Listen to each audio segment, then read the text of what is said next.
നോക്കാൻ പോകുന്നത് അസംബ്ലറിൻ്റെ data structures ആണ്.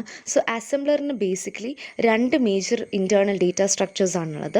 ഓപ്പറേഷൻ കോഡ് ടേബിൾ, അതിനെ OPTAB എന്ന് നമ്മൾ പറയും, അല്ലെങ്കിൽ സിമ്പിൾ ടേബിൾ, അതിന് SYMTAB എന്ന് പറയും. ഇതിൻ്റെ കൂട്ടത്തിൽ നമുക്കൊരു LOCCTR ലൊക്കേഷൻ കൗണ്ടറും കൂടിയുണ്ട്. സോ ആദ്യം നമുക്ക് OPTAB എന്താണെന്ന് നോക്കാം. So from the name itself OPTAB operational കോഡ്സിന് വേണ്ടി അല്ലെങ്കിൽ ഓപ്പ് കോഡ്സിന് വേണ്ടിയിട്ട് നമ്മൾ യൂസ് ചെയ്യുന്നതാണ് OPTAB എന്ന് പറയുന്നത്. സോ നമുക്കിപ്പോൾ ഒരു ഓപ്പറേഷണൽ കോഡ് ഉണ്ടെന്നുണ്ടെങ്കിൽ അതിനെ ലുക്കപ്പ് ചെയ്യാനും അതിനെ മെഷീൻ ലാംഗ്വേജ് ഈക്വലൻസിലോട്ട്, നമ്മൾ നേരത്തെ ഫങ്ഷൻസിൽ പറഞ്ഞിട്ടുണ്ടായിരുന്നു, മെഷീൻ ലാംഗ്വേജ് ഈക്വലൻസിലോട്ട് കൺവേർട്ട് ചെയ്യാനുമായിട്ടാണ് നമ്മൾ ഈ ഒരു OPTAB നമ്മൾ യൂസ് ചെയ്യുന്നത്. സോ നമ്മൾക്കിപ്പോൾ ഒരു ഓപ്പറേഷണൽ കോഡ് ഉണ്ടെന്നുണ്ടെങ്കിൽ അതിൻ്റെ ഈക്വലൻറ്റ് മെഷീൻ അഡ്രസ്സും നമുക്ക് ഈ OPTABിൽ കാണാനായിട്ട് സാധിക്കും. സോ നമ്മൾ ഇപ്പം രണ്ട് പാസ് ഉള്ളപ്പോഴത്തേനും എങ്ങനെയാണ് OPTAB വർക്ക് ചെയ്യുന്നത് എന്നുള്ളതാണ് പറയാൻ പോകുന്നത്. സോ പാസ് 1ൻ്റെ സമയത്ത് OPTABിൽ നമ്മൾ ലുക്കപ്പ് ചെയ്യും ഈ ഒരു ഓപ്പറേഷണൽ കോഡ് ഉണ്ടോ ഇല്ലയോ എന്ന്. അഥവാ ഈ ഒരു ഓപ്പറേഷണൽ കോഡ് ഉണ്ടെന്നുണ്ടെങ്കിൽ വിൽ വാലിഡേറ്റ് ഇറ്റ്. ഓക്കെ, അതിൻ്റെ അർത്ഥം ഈ എഴുതിയ ഓപ്പറേഷണൽ കോഡ് കറക്റ്റാണ് എന്നുള്ള ഒരു സംഭവമാണ് നമ്മൾ പാസ് 1ൽ ചെയ്യുന്നത്. പാസ് 2ൽ നമ്മൾ ചെയ്യുന്നത് ട്രാൻസ്ലേഷനാണ്. അതായത് നമ്മൾ പറഞ്ഞ പോലെ തന്നെ മെഷീൻ ലാംഗ്വേജിലോട്ട് ഈ ഒരു ഓപ്പറേഷണൽ കോഡിനെ ട്രാൻസ്ലേറ്റ് ചെയ്യുക എന്നുള്ളതാണ് പാസ് 2ൽ വരുന്നത്. സോ ഇപ്പം SICXയിൽ വരുമ്പോഴത്തേനും ഇൻസ്ട്രക്ഷൻസിന് ഡിഫറെൻറ്റ് ലെങ്ത് ആയിരിക്കും. സോ അതിനനുസരിച്ച് ഡിഫറെൻറ്റ് ലെങ്ത്തിനനുസരിച്ച് നമ്മൾ ഈ LOCCTR ഇൻക്രിമെൻറ്റ് ചെയ്തിട്ടാണ് നമ്മൾ സെർച്ച് ചെയ്യുന്നത്.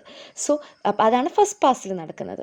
സെക്കൻഡ് പാസ് എന്ന് പറയുമ്പോഴത്തേനും ഈ ഒരു ഏത് ഇൻസ്ട്രക്ഷൻ ഫോമാറ്റാണെന്ന് നമ്മൾ കണ്ടുപിടിച്ചിട്ട് അതിൻ്റെ ഒബ്ജക്റ്റ് കോഡിൻ്റെ പെക്യുലാരിറ്റീസ് ഒക്കെ ഐഡൻറ്റിഫൈ ചെയ്തിട്ടാണ് നമ്മൾ ഈ ഒരു ഇൻസ്ട്രക്ഷനെ നമ്മൾ മെഷീൻ ലാംഗ്വേജ് ഈക്വലൻ്റ് ആയിട്ട് അഡ്രസ്സ് ചെയ്യുന്നത്.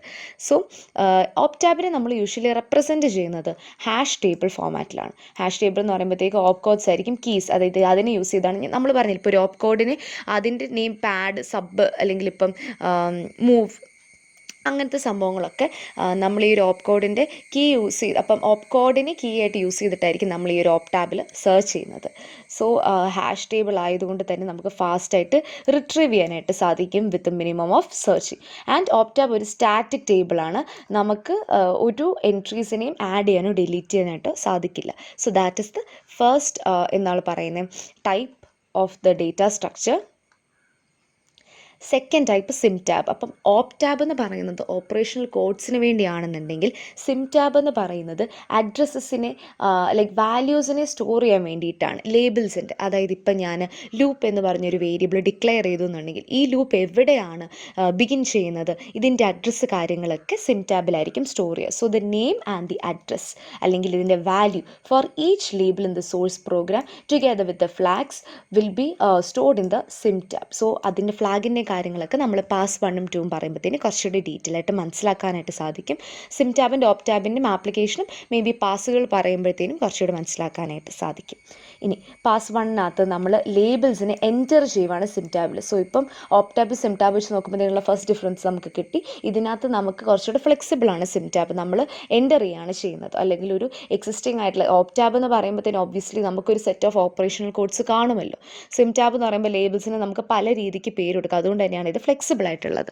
ഇനി പാസ് 2ൻ്റെ സമയത്ത് നമ്മൾ ചെയ്യുന്നത് എന്താണെന്ന് വെച്ച് കഴിഞ്ഞാൽ ഈ ഒരു സിമ്പിൾസിനെ നമ്മൾ SYMTABിൽ ലുക്കപ്പ് ചെയ്ത് അതിൻ്റെ റെസ്പെക്റ്റീവ് അഡ്രസ്സസിനെ ഒബ്റ്റെയിൻ ചെയ്യുക എന്നുള്ളൊരു ലക്ഷ്യമാണ് ഉള്ളത്.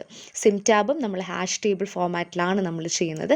And it is efficient in terms of insertion as well as retrieval. അപ്പം നമുക്കറിയാം ഒരു പ്രോഗ്രാമിന് പല രീതിക്ക്, ഇപ്പോൾ ലൂപ്പ് 1, ലൂപ്പ് 2, ലൂപ്പ് A എന്നും പറഞ്ഞുകൊണ്ട് പല രീതിക്കുള്ള ലൂപ്സ് കാണും. സോ അതിനെയൊക്കെ നമുക്ക് ഐഡൻറ്റിഫൈ ചെയ്യാനും അതിനെ എഡിറ്റ് ചെയ്യാനും ഒക്കെ we need to take a lot of care. So ഇതിൻ്റെ പ്രോപ്പർ ഓർഗനൈസേഷനായിട്ട് നമുക്കൊരു പ്രൈം കീ ടേബിൾ ലെങ്ത് ആയിട്ട് നമുക്ക് യൂസ് ചെയ്യാനായിട്ട് സാധിക്കും. അടുത്ത് നമ്മൾ നോക്കാൻ പോകുന്നത് LOCCTR. LOCCTR എന്ന് പറയുന്നത് ബേസിക്കലി ഒരു വേരിയബിളാണ്, അസൈൻമെൻറ്റ് ഓഫ് ദി അഡ്രസ്സസിൽ ഹെൽപ്പ് ചെയ്യുന്നൊരു സംഭവമാണ്. സോ അതിനെ നമ്മൾ കൗണ്ട് ഒക്കെ ഇല്ലേ നമ്മൾ പ്രോഗ്രാമിൽ യൂസ് ചെയ്യുന്നത്, അതുപോലെ തന്നെ നമ്മുടെ ബിഗിനിങ് അഡ്രസ്സിലോട്ട് ഇത് ഇനിഷ്യേറ്റ് ചെയ്ത് വെക്കും. അത് കഴിഞ്ഞിട്ട് ഓരോ ഇൻസ്ട്രക്ഷൻസ് നമ്മൾ എക്സിക്യൂട്ട് ചെയ്യുന്നതിനനുസരിച്ച് LOCCTRൻ്റെ വാല്യൂ ഇങ്ങനെ ഇൻക്രിമെൻറ്റ് ചെയ്തിരിക്കും. അത് കഴിഞ്ഞ ഈ ഒരു LOCCTR യൂസ് ചെയ്തിട്ടാണ് നമ്മൾ പ്രോഗ്രാമിൻ്റെ ലെങ്ത്ത് കണ്ടുപിടിക്കുന്നത്. ഇനിയിപ്പോൾ നമ്മൾ ഈ മൂന്ന് ഡേറ്റാ സ്ട്രക്ചേഴ്സ്, 3 ഡേറ്റാ സ്ട്രക്ചേഴ്സ് അല്ല, ആക്ച്വലി 2 ഡേറ്റാ സ്ട്രക്ചറും ഒരു വേരിയബിളും നമ്മൾ പറഞ്ഞു. ഈ 3 എങ്ങനെയാണ് നമ്മുടെ പാസ് 1 പാസ് 2 ചെയ്യുന്നതെന്ന് നമുക്ക് നോക്കാം. സോ ഇനീഷ്യലി നമ്മൾ പാസ് 1 കൊടുക്കുന്നത് ഒരു സോഴ്സ് പ്രോഗ്രാമാണ്. ഈ ഒരു സോഴ്സ് പ്രോഗ്രാമിനെ നമ്മൾ പാസ് 1 കൊടുക്കുന്നു. ഈ പാസ് 1 നിന്നാണ് നമ്മളുടെ LOCCTRനെ നമ്മൾ ഇനീഷ്യലൈസ് ചെയ്യുന്നത് from where the starting addresses.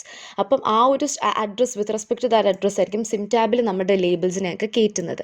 OPTAB എന്ന് പറയുന്നത് പാസ് 1നും പാസ് 2നും ഈക്വലി പോകും. SYMTAB ആണെങ്കിലും ശരി, പാസ് 1നും പാസ് 2നും ഈക്വലി പോകും. അതായത് പാസ് 1 നമ്മൾ ചെയ്യുന്നത് ആദ്യമേ LOCCTRനെ നമ്മൾ സ്റ്റാർട്ടിങ് അഡ്രസ്സിലോട്ട് ഇനിഷ്യേറ്റ് ചെയ്യുന്നു. അത് കഴിഞ്ഞിട്ട് ഇതിനകത്തുള്ള ഓപ്പ് കോഡ്സിനെ നമ്മൾ വാലിഡേറ്റ് ചെയ്യുകയാണ് ചെയ്യുന്നത്. ഇനി ഇതിനകത്ത് ഞാനിപ്പോൾ പാസ് 1 കുറച്ച് ലേബിൾസ് പുതിയതായിട്ട് ഞാൻ ഇൻട്രൊഡ്യൂസ് ചെയ്യുന്നുണ്ടെങ്കിൽ അതിനെയൊക്കെ SYMTABിൽ സ്റ്റോർ ചെയ്യുക എന്നുള്ള പരിപാടിയും പാസ് 1 നടക്കുന്നുണ്ട്. ഈ പാസ് 1 നിന്ന് നമ്മൾ ജനറേറ്റ് ചെയ്യുന്ന ഫയൽസ് ഒരു ഇൻ്റർമീഡിയറ്റ് ഫയലിലേക്ക്, അപ്പോൾ അതിനകത്ത് ഹെഡർ ടെക്സ്റ്റ് റെക്കോർഡൊക്കെ കാണും. അത് നമ്മൾ പാസ് 2 കൊടുക്കുകയാണ് ചെയ്യുന്നത്. സോ പാസ് 1ൻ്റെ ഇൻപുട്ട് എന്ന് പറയുന്ന സോഴ്സ് പ്രോഗ്രാമും ഔട്ട്പുട്ട് ഇൻ്റർമീഡിയറ്റ് ഫയലും ആണെന്നുണ്ടെങ്കിൽ പാസ് 2ൻ്റെ ഇൻപുട്ട് ഇൻ്റർമീഡിയറ്റ് ഫയലും ഔട്ട്പുട്ട് ഒബ്ജക്റ്റ് കോഡുമാണ്.